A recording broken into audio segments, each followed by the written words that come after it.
Hello class 5, how are you all doing at your place? I hope you all are safe and sound.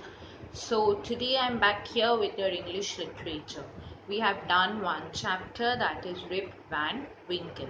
So today we are going to the next chapter, that is the Talkative Barber. This is chapter number 8, open page number 57. Open your English literature textbook, page number 57. Chapter 8, The Talkative Barber. Yes. So now shall we start? Yes. So, long ago, a sultan whose name was Shahryar ruled over a large kingdom.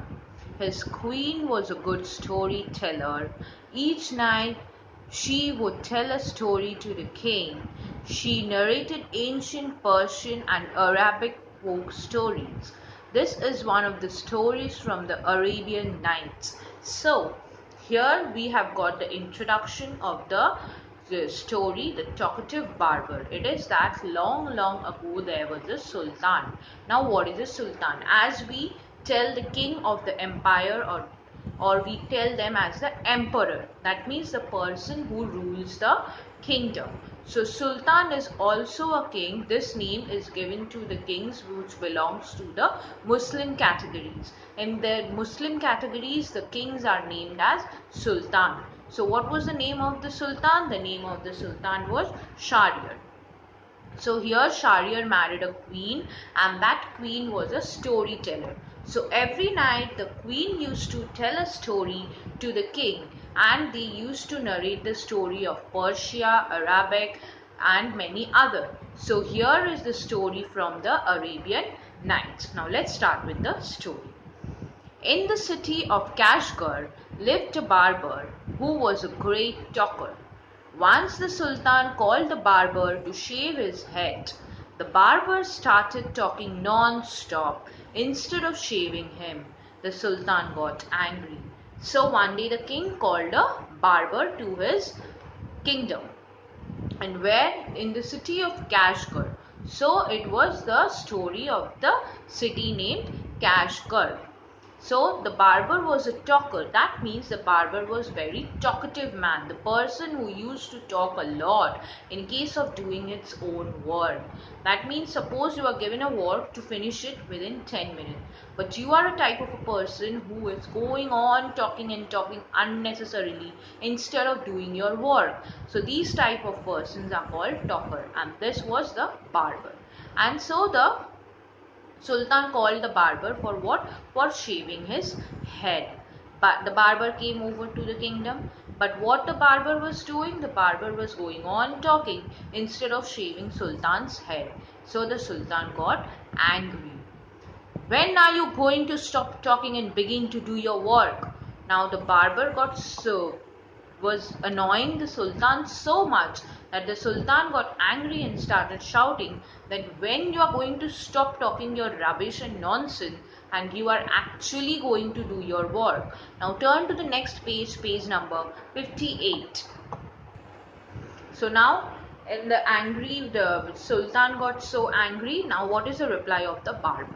The barber replied, "You do me an injury by calling me a chatterer, for everyone says I am very quiet. I have 6 brothers whom you might call chatterers. Their names are..." Now what the barber is telling? The barber is watching that Sultan is angry, but he is again with his talking. He is telling, you do me an injury, means you have hurted me. I am injured. That means you have, yes, you have given me something by which I am feeling very depressed. I am upset. How can you tell me a chatterer? I am not a chatterer. Everybody tells that I am very quiet. But no, actually he is not quiet. But he is telling that he have 6 brothers. They are called as chatterers, but not he. He is the only one who is the quietest of all the 6. Now, what are the names of the brothers? See, the names are written, and in the bracket, the names, the pronunciation, how it to be done, those are given. So, you have to go with the pronunciation. The brackets, the pronunciation is given. See, it is written backbone, but actually it's not backbone. In bracket it is given buckbone. So this is the pronunciation. As this is an Arabian story, folk story, so these are the Arabian names. So you have to pronounce it in this way. Buckbone, then Buckbaria, then Buckbuck, Al-Khuz, Al-Nashi, and Shakabak. So these are the bracket names. You have to pronounce it in that way. So these are the brothers the barber had. One is humpbacked, one is toothless, one is half blind, one is quite blind, one is deaf, and the other has a defect in his speech, and they are all great talkers. But I am the youngest of the family. Now the barber claims that the barber is the youngest and the quietest, and all these other brothers are the more chatterers or the talkative one. So the description of the brothers is toothless, someone who doesn't have a teeth or any tooth. So like next one is blind, half blind means the person can see partial. Then the next one is full blind, and the next one is having a problem with the speech. That means that the person can't talk properly. Whenever the person goes on talking, that person gets a problem. That means it is not clear to the person who is hearing. And one is deaf, one is humpbacked. Humpbacked is a problem that in the spinal cord, in the upper portion of the spinal cord, there is a curve, means the spinal cord got curved. So this portion is like this. So that person is called humpback. This is a disability of a person. So these are the descriptions of the brothers of the barber. Now, by listening to these, the Sultan is getting more angry. The Sultan has already shouted that why he is talking so nonsense, and he again started talking nonsense by telling that you have given me such a name that I am a chatterer, but no, I am not a chatterer. You have hurted me. I am very much depressed by your words. Give him 3 pieces of gold, the Sultan cried, losing all patience, and send him away. I'll not be shaved today. So the Sultan got so angry, the Sultan ordered the ministers of the court that give this barber 3 pieces of gold and please send him away. I don't want to shave from him. My master, cried the barber, it is not I who came to seek you. It was you who ordered me to come, so I will not quit your house till I have shaved you. Now the barber is telling that it is not I who came to you, it is you who have called me. So I have to do my work. Unless I am shaving your head, I will not go from here. Either you give me gold or anything.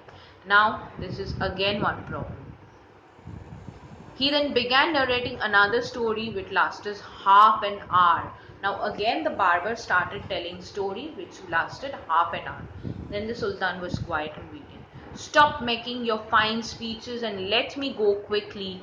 I have an affair of the greatest importance. I have to go out at noon, said the Sultan. Now the Sultan again shouted that please stop. Whatever nonsense you are talking, stop it and do your work because I have to go for a meeting. That is, greatest importance means some war with other kings or kingdom. So like I have an important affair.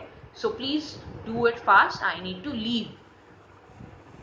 When he saw that the Sultan was really angry with him, the barber said, "Oh master, do not be angry. I will begin to shave you." Now the barber is watching that really the Sultan is angry. Now he'll throw him out. So he said, "Okay barber, okay Sultan, don't be angry. I will shave your head." Saying this, he washed the Sultan's head and began to shave, but he had not touched him even 4 times with the razor when he stopped and said, "My master, you are acting hastily in this manner." So the barber has started working, but what? He has put water on the head of the Sultan. He started shaving, but he had hardly touched 4 times the head of the Sultan, and with the razor, he again started talking. That master, you are behaving very busy, that you are acting hastily. Hastily means the person who is in a busy way, means that person is in a hurry, that finish it work fast and I need to move like this way. Obviously the Sultan has a meeting with somebody or some other kings and the barber is wasting his time, so obviously the Sultan is acting in a hurry manner. Go on shaving me, speak no more, ordered the Sultan. The Sultan ordered that shut up and shave my head and don't talk much. Okay, so we'll do it till here. I hope that you have read this chapter before I have started. So you are instructed to go through the hard words. In these 2 pages, whatever words you think is difficult, go through it, learn the spellings properly till I come with the next page, that is page number 51 in the next class. Okay, thank you class.